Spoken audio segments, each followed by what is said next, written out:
বিসমিল্লাহির রহমানির রহিম।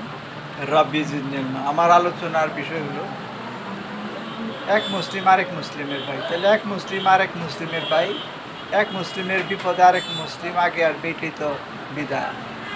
তাহলে মুসলিম যারা, তারা পরস্পর ঝগড়া বিবাদ করবে না, তারা আল্লাহর দিন মানবে এবং আল্লাহর দিনের বাইরে তারা যাবে না। তাহলে সূরা হুজরাতের 10 আয়াতে বলেছে, নিশ্চয়ই মুমিনগণ পরস্পর ভাই। তাহলে মুমিনগণ পরস্পর ভাই। অনেক আয়াতে আল্লাহ তাআলা বলেন, তোমরা আল্লাহর রুজুকে মজবুতভাবে আঁকড়ে ধরো, পরস্পর বিচ্ছিন্ন হয় না। তোমরা আল্লাহর সে অনুগ্রহকে স্মরণ করো যখন তোমরা পরস্পর শত্রুতা পোষণ করতে, অতঃপর আল্লাহ তোমাদের মধ্যে বন্ধুত্ব সৃষ্টি করেছেন এবং তোমরা তারই কল্যাণে পরস্পর ভাই হয়ে গেলে। সূরা আল ইমরানের 103 আয়াতে এই কথা বলা আছে। বলছো ইসলাম বিশ্বে বিরাজমান সর্বপ্রকার শত্রুতা, বিভেদ এবং বৈষম্য বিদূরিত করে দুনিয়ার, কেননা দেশ, কাল, পাত্র, ভাষা, বর্ণ, গোত্র, আকৃতি, প্রকৃতি নির্বিশেষে গোটা পৃথিবীর সকল মুসলমান ভাই ভয়ে পরিণত করে দিয়েছে। এটা মহান আল্লাহ তাআলার এক বিশেষ অনুগ্রহ। তাহলে এটা আল্লাহ তাআলার বিশেষ এক অনুগ্রহ। এক ভাইয়ের বিপদে আরেক ভাই কাজ করবে, এটাই তো ইসলামের নিয়ম, তাকে সহযোগিতা করবে।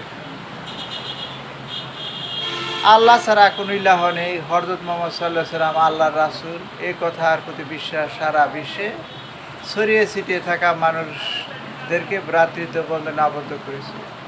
এক মুসলিম আরেক মুসলিমের ভাই, সূরা বুখারী। কোনো মুসলিমের পক্ষে তার ভাইকে 3 দিনের অধিক সময়ের জন্য সম্পর্কহীন করে রাখা হালাল নয়।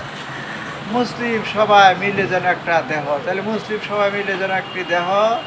যখন তার অংশ বিশেষের অসুবিধা হয়, তখন তা অনিদ্রা জ্বরের মতো গোটা শরীরে ছড়িয়ে পড়ে। নবী করিম সাল্লাল্লাহু আলাইহি ওয়াসাল্লাম আরও বলেন,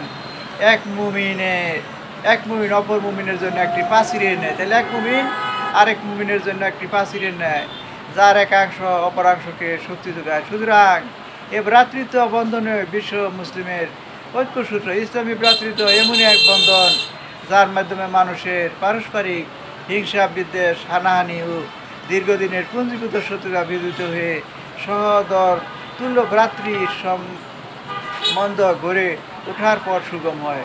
ইসলাম ঘোষণা করেন, এক মুসলিমের জীবন, সম্পদ এবং মান সম্মান হরণ করা অপর মুসলিমের উপর হারাম। তাহলে এক মুসলিমের জীবন, সম্পদ, মান সম্মান হরণ করা অপর মুসলিমের উপর হারাম। সেই ব্যাপারে সবার লক্ষ্য রাখতে হবে। তাই মুসলিমরা পরস্পর ভাই, তারা মিলেমিশে দুনিয়ায় থাকবে। এই বলে আমার আলোচনা শেষ করছি। আসসালামু আলাইকুম ওয়া রাহমাতুল্লাহি ওয়া বারাকাতুহু।